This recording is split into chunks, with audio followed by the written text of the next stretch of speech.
Cost center adalah unit atau bagian dalam organisasi yang bertanggung jawab terhadap biaya yang terjadi di dalamnya, tetapi tidak secara langsung menghasilkan pendapatan.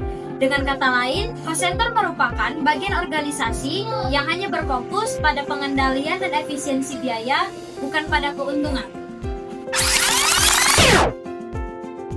Contoh cost center antara lain Departemen HRD, IT, akuntansi, dan pemeliharaan. Bagian-bagian ini penting karena mendukung kelancaran seluruh aktivitas perusahaan meskipun tidak menghasilkan pemasukan langsung.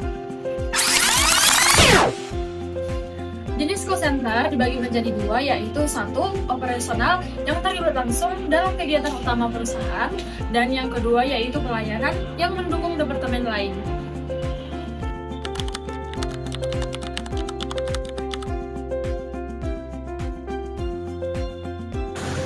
Selamat pagi. Saya lihat laporan bulan Oktober menunjukkan kenaikan biaya produksi sekitar 12%. Bisa jelaskan penyebab utamanya? Bagi Bu Anissa, kenaikan itu terjadi karena adanya pesanan mendadak dari klien besar. Kami harus menambah jam kerja dan bahan baku supaya pesanan bisa selesai tepat waktu. Jadi, peningkatan biaya terutama berasal dari lembur tenaga kerja dan bahan baku tambahan ya, Pak? Ya, benar.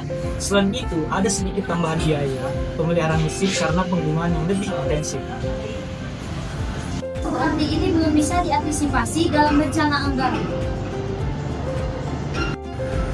Karena pesanan datang mendadak, Bu, kami memprioritaskan kepuasan pelanggan agar tidak kehilangan kerja sama.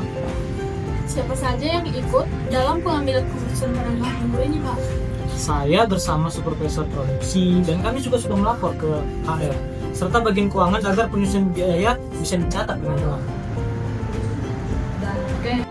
Kapan perencanaan biaya mulai terlihat?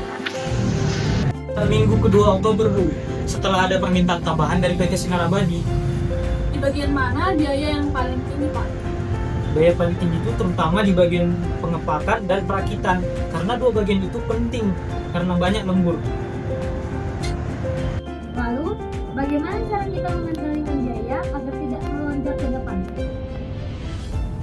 Kami akan menyiapkan tenaga kerja cadangan dan sistem rotasi lembur supaya tidak terlalu membebani anggaran. Selain itu, kami akan membuat stok bahan baku buffer agar pembelian mendadak bisa diminimalkan. Kalau saya boleh menambahkan, kita juga bisa buat laporan biaya mingguan agar tiap bagian tahu batas biayanya. Jadi setiap divisi bisa lebih bertanggung jawab terhadap pengeluaran. Bagus, itu ide yang baik. Dengan begitu, pengawasan biaya di setiap bagian bisa lebih efisien tanpa harus menunggu laporan bulanan.